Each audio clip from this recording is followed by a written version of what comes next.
The porcelain vase seemed to hang in the air for an eternal moment before it exploded against the cold marble floor, shards scattering like frozen tears across the pristine surface. The sharp crack of breaking china echoed through the grand foyer, followed immediately by a roar that made the crystal chandeliers tremble. "Do you know what this cost?" Jaehua Lee's voice was thunder incarnate as he towered over Nia Carter, his sharp black suit somehow making him appear even more menacing.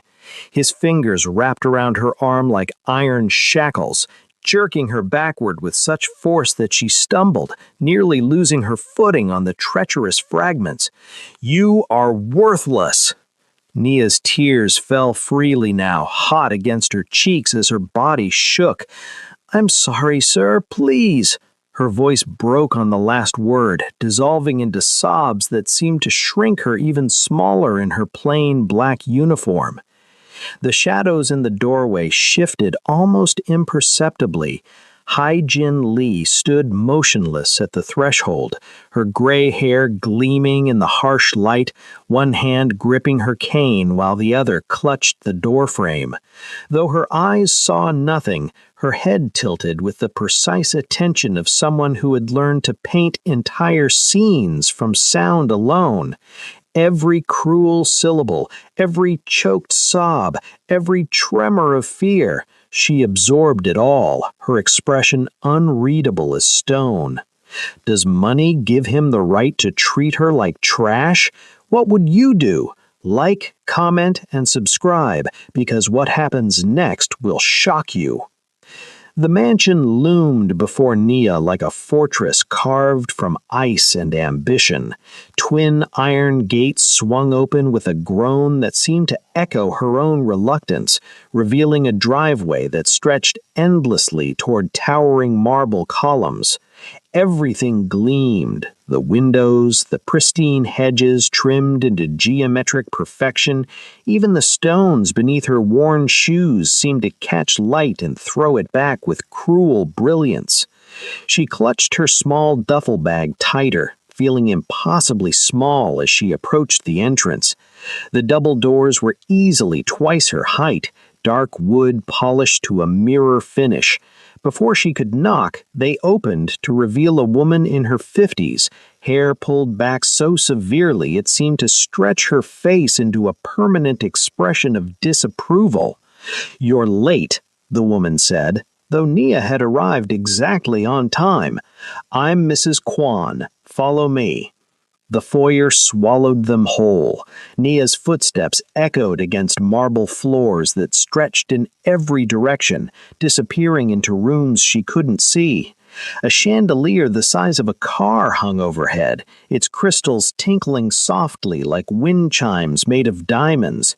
Everything was white or black or chrome. No warmth, no color, no sign that actual human beings lived here. Mrs. Kwan thrust a leather folder into Nia's hands. "The rules. Memorize them tonight." Nia's fingers trembled as she opened it. The list went on for pages.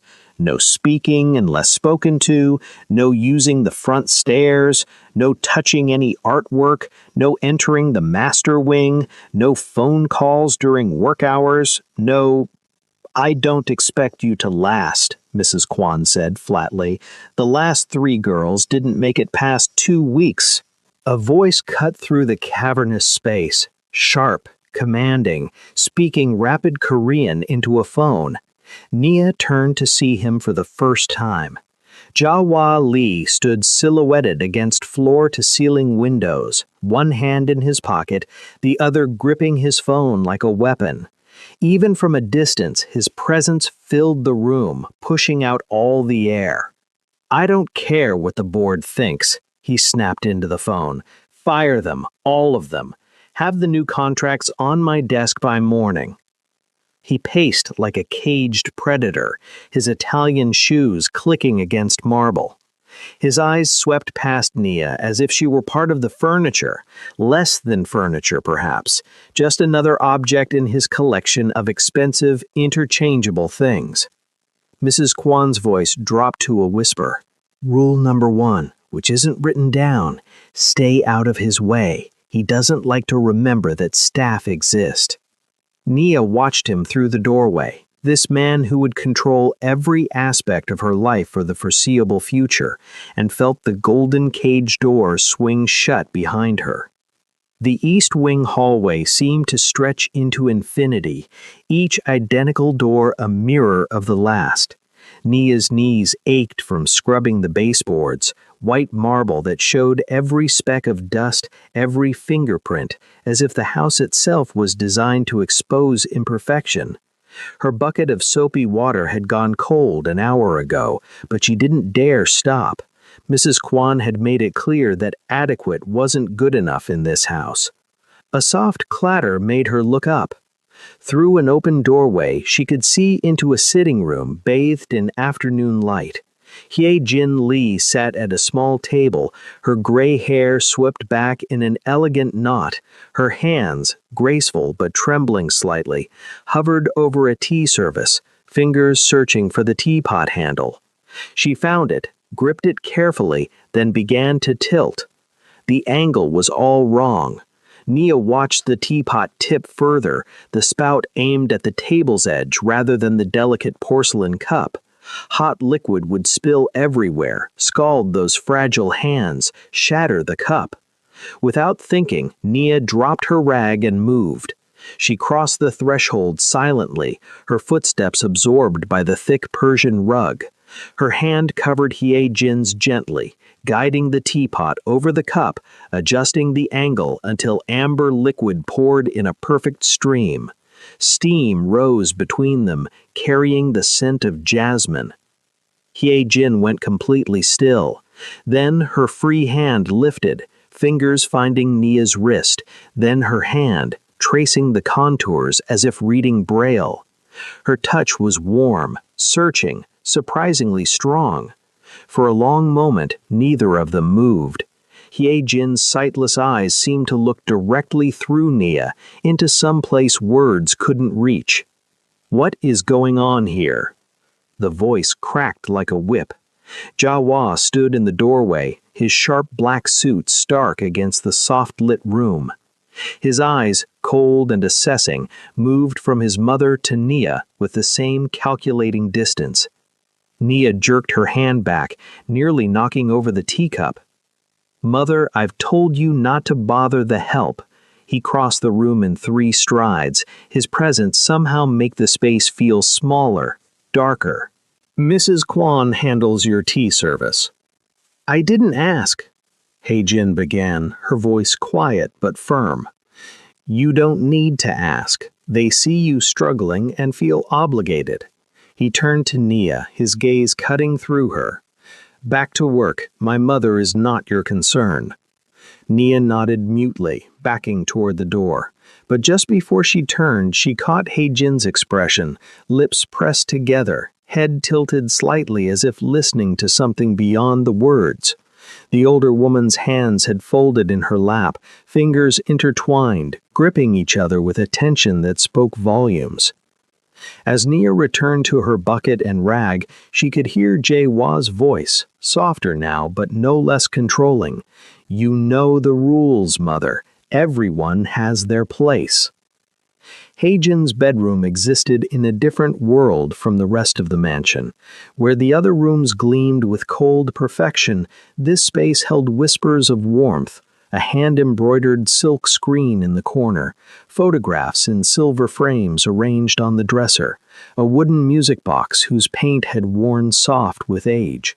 The afternoon sun filtered through sheer curtains, turning dust motes into floating stars. Nia had been told to dust the bookshelves while Hye-jin took her afternoon rest. The older woman lay perfectly still on the chaise lounge near the window, a thin blanket tucked around her legs, her breathing deep and even. Nia worked quietly, her cloth moving in gentle circles across the spines of books written in Korean and English, their titles speaking of poetry and philosophy in distant places. The melody came without thought, rising from some deep place in her chest where memory lived. A lullaby her grandmother had sung, the notes low and soulful, each one rounded with longing and love. Hush now, little bird, the night is long. Mama's here to keep you warm. Dream of morning, dream of light. Nia's voice was barely above a whisper, more breath than sound, but in the quiet room it seemed to fill every corner. Her hands moved in rhythm with the tune, dust cloth swaying like a conductor's baton as she hummed the verses she'd forgotten the words to. She didn't notice when Heijin's breathing changed. The older woman's eyes flew open, unseeing but suddenly alert, focused on nothing and everything at once. Her head turned sharply toward the sound, tilted at an angle that spoke of desperate listening. Her fingers clutched the blanket, knuckles going white as she pulled herself upright with shocking urgency. Nia's humming stopped mid-phrase. "I'm sorry, I didn't mean to—" But Heijin wasn't listening to apologies. She leaned forward, her whole body straining toward where Nia stood frozen by the bookshelf. Her mouth opened, closed, opened again.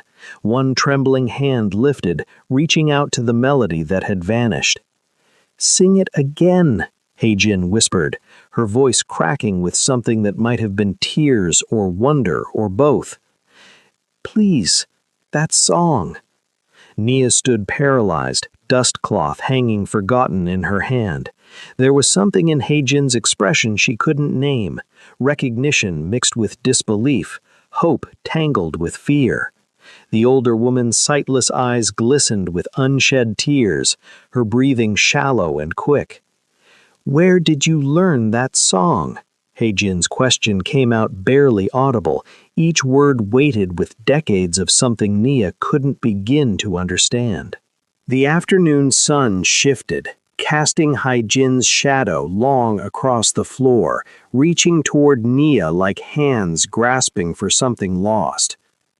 The front door slammed with enough force to rattle the chandelier. Nia felt it in her bones from 2 floors up, that concussive sound that meant trouble had entered the house. She pressed herself closer to the window she'd been cleaning in the gallery, cloth moving in smaller, more careful circles. Heavy footsteps echoed through the marble halls below, sharp, irregular, the rhythm of barely contained rage. A briefcase hit something solid. Then silence, which was somehow worse. "Where is everyone?" Jaewa's voice boomed from the foyer, ricocheting off walls designed to amplify beauty, but now weaponizing fury. "Mrs. Kwan!" Nia's hands trembled. She could hear him moving through the house, his expensive shoes striking marble like hammer blows. A door crashed open, another. He was hunting. She worked faster, trying to erase every streak, every fingerprint, every molecule of imperfection from the glass. Almost done, just a few more. "You!" She spun around. Jaewa stood in the gallery entrance, his suit jacket gone, tie loosened, hair slightly disheveled in a way that made him look unhinged rather than casual. His eyes were predator bright, scanning the room with mechanical precision until they locked onto her, then shifted to the window behind her. Nia's stomach dropped. There, in the late afternoon light, a single smudge near the bottom corner, barely visible. She'd been about to wipe it away. He crossed the distance between them in 4 long strides. Up close, she could smell whiskey on his breath, see the muscle twitching in his jaw. He towered over her, and from this angle, her back pressed against the window, him blocking out the light, he seemed impossibly large, monstrous. "Do you see this?" His finger jabbed toward the smudge, stopping inches from the glass. "Do you?" "I see it, sir. I don't pay you to almost finish." His voice was low now, controlled in a way that was more terrifying than shouting. "I pay you to be invisible, to leave no trace, to make everything perfect." He leaned closer, forcing her to crane her neck back to meet his eyes. Instead, I come home after losing a $15 million contract to find your incompetence smeared across my windows. I'm sorry, I'll fix it right. Sorry? The word exploded from him. His hand slammed against the window beside her, making her flinch. Sorry doesn't restore my investment. Sorry doesn't impress clients. Sorry is what useless people say when they fail. Nia's eyes burned, but she refused to let tears fall. Not here, not in front of him. Look at me when I'm speaking to you. She forced her gaze upward. His face was twisted with contempt, lips curled back almost in a snarl. This had never been about the window. This had never been about the window. One more mistake, he said, each word deliberate. Just one, and you're gone. The gallery stretched endlessly behind her as Nia stumbled backward, her cleaning supplies forgotten on the floor. Jawa followed, his presence pushing her retreat like a physical force, his finger still stabbing the air with each word. Do you understand what excellence means? His voice climbed higher. Do you even comprehend the standards of this household? Yes, sir, I understand. Nia's heel caught on the leg of a display pedestal. She twisted, arms windmilling for balance. Her elbow connected with something solid, a flash of blue and white, an antique vase teetering on its stand. Time seemed to fracture. She watched her hand reach for it, knowing she was too far, too slow, too late. The vase hit the marble floor. The sound was catastrophic, porcelain exploding into 1,000 pieces, shards scattering across the floor like frozen tears. In the cavernous space, each fragment's impact echoed and re-echoed, a symphony of destruction that seemed to go on forever. Nia stood frozen, staring at the wreckage at her feet. Blue dragons and white clouds, now nothing but razor-edged memories scattered across pristine marble. Do you know what this cost? Jaehua's roar made her flinch. Before she could move, his hand clamped around her upper arm like a vice, fingers digging into muscle hard enough to bruise. He jerked her toward him, then shoved her backward with shocking violence.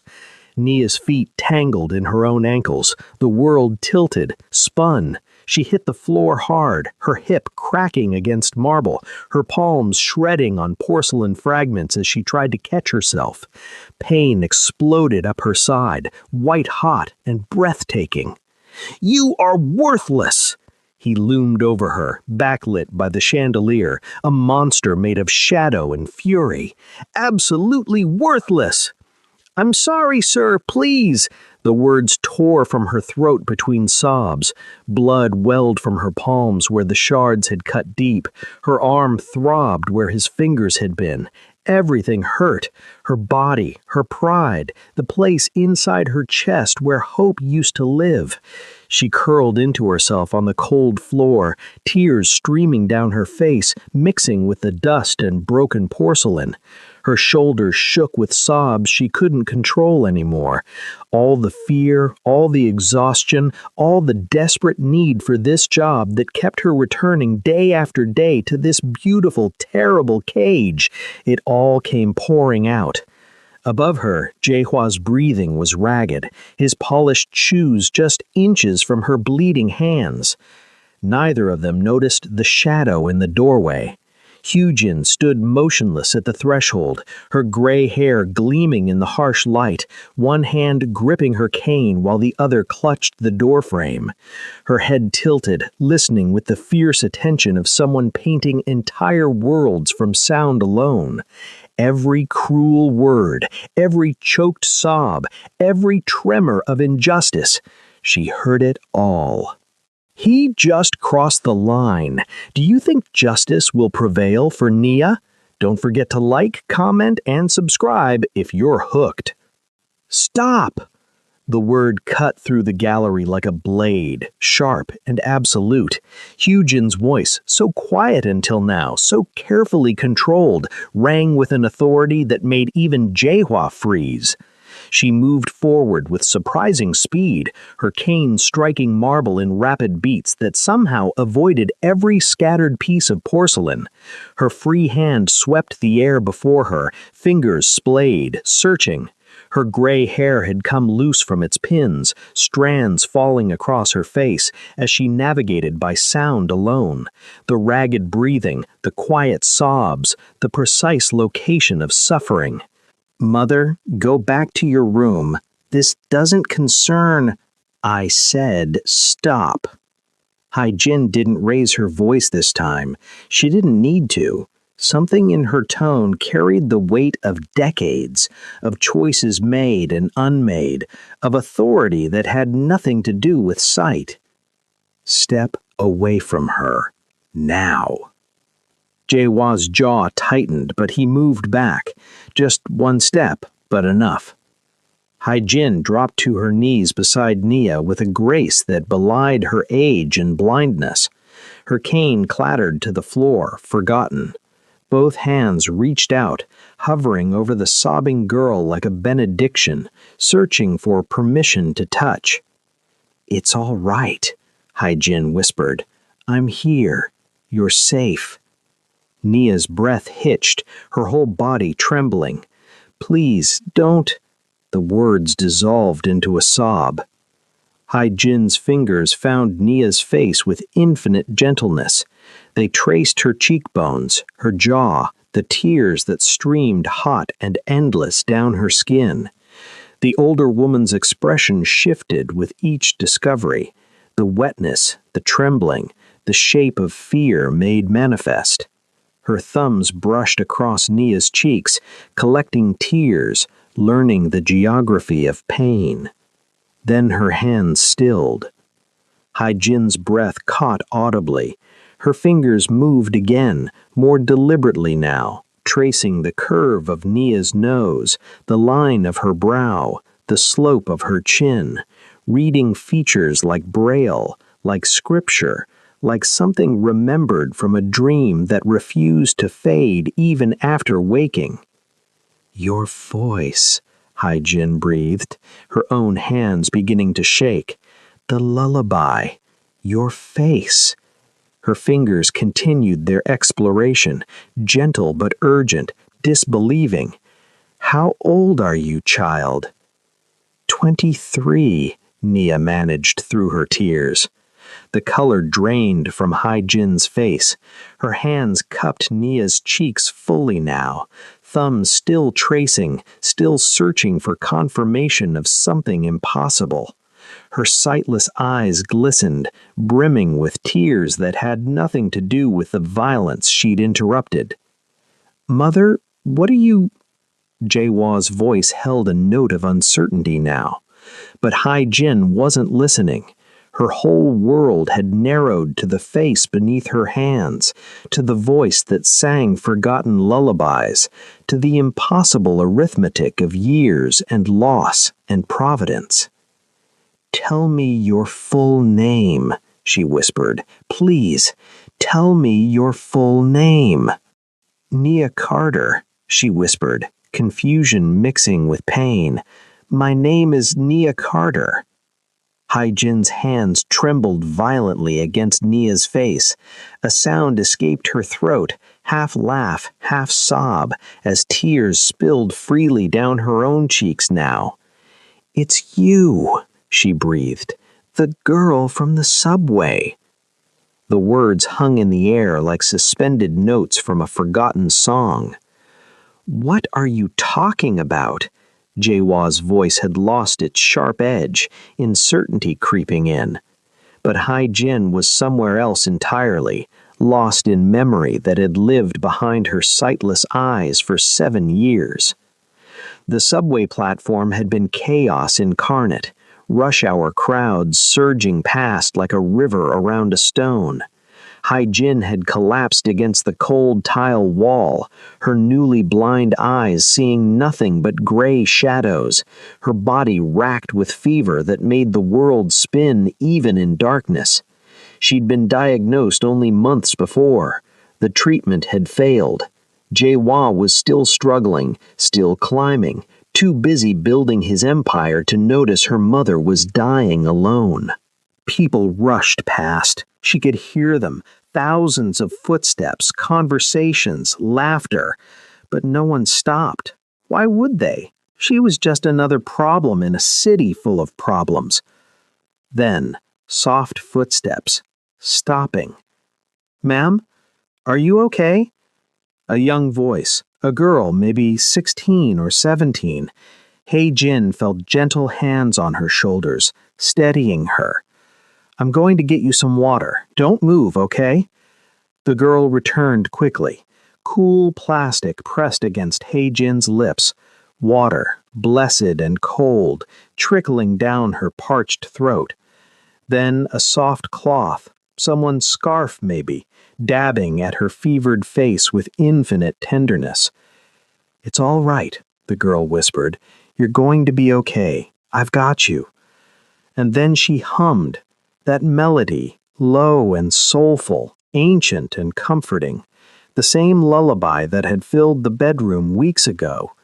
The girl hummed and wiped Jin's face and held her hand until the paramedics arrived, until help came, until Jin wasn't alone anymore.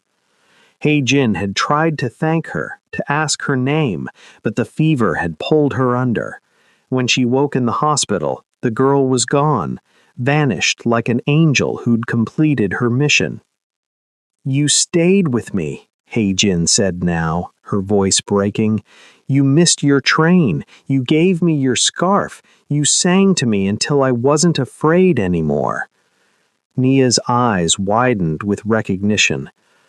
"The woman in the blue coat," she whispered. That was you." Jae-hwa stood frozen, his face draining of color as the pieces assembled themselves into an unbearable picture. This girl, this worthless maid he'd just brutalized, had saved his mother's life when he'd been too consumed with ambition to even notice she was suffering. His hands, still clenched at his sides, began to shake. Jin rose to her feet with deliberate precision, her hand finding her cane on the floor. She turned toward where Jae-hwa stood, her sightless eyes unerring in their aim, as if she could see straight through to his soul. The cane swung in a sharp arc. It cracked against Jae-hwa's shin, not hard enough to injure, but sharp enough to sting, to shock, to shame. He stumbled back, eyes wide with disbelief. His mother had never struck him, not once in his entire life. "Mother!" The cane rose again, pointing at his chest like an accusation made solid. "Do you remember that day?" Her voice was steel wrapped in ice. "7 years ago, November 15th, when I called you 14 times from the hospital." Jae-hwa's face went ashen. "I was alone, sick, terrified. The doctors said I might not make it through the night." Jin's hand trembled on the cane, but her voice never wavered. "And where were you, my son, my only child?" "I was closing the Hanwha deal." "You were too busy." Each word landed like a stone, too important, too consumed with building your empire to answer your dying mother's calls. She took a step toward him, and he, this man who commanded boardrooms, who fired executives with a word, who made grown men tremble, retreated. But she wasn't too busy. This girl you just threw to the floor like garbage. She stopped. She stayed. She saved my life when my own son couldn't be bothered. The cane struck the floor between them with a sharp crack that echoed through the gallery. "Look at her," Jin commanded. "Look at what you've done." Jaiwa's eyes moved to Nia, still crumpled on the floor among the shattered porcelain, blood seeping from her palms, her uniform torn, tears streaming down her face. But now he saw something else, the tilt of her head, the shape of kindness in her features, the echo of a 16-year-old girl holding his mother's hand in a subway station while he'd been 70 floors up, too important to answer the phone. His legs gave out. Jaiwa sank to his knees among the broken vase, the sharp edges cutting through his expensive trousers, pressing into his skin. He lowered himself until he was eye level with Nia, his perfectly constructed facade crumbling like the porcelain scattered between them. "I didn't know," he whispered, his voice cracking. "I didn't—" The words died in his throat. What could he possibly say? What apology could bridge the chasm between the man he'd become and the son he should have been, between the monster who'd hurt her and the debt he could never repay?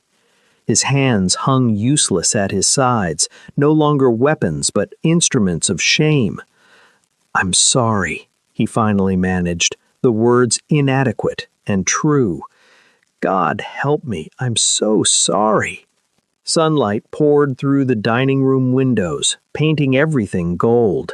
The room that had once felt like a mausoleum now seemed almost welcoming, the long mahogany table no longer a barrier but a bridge.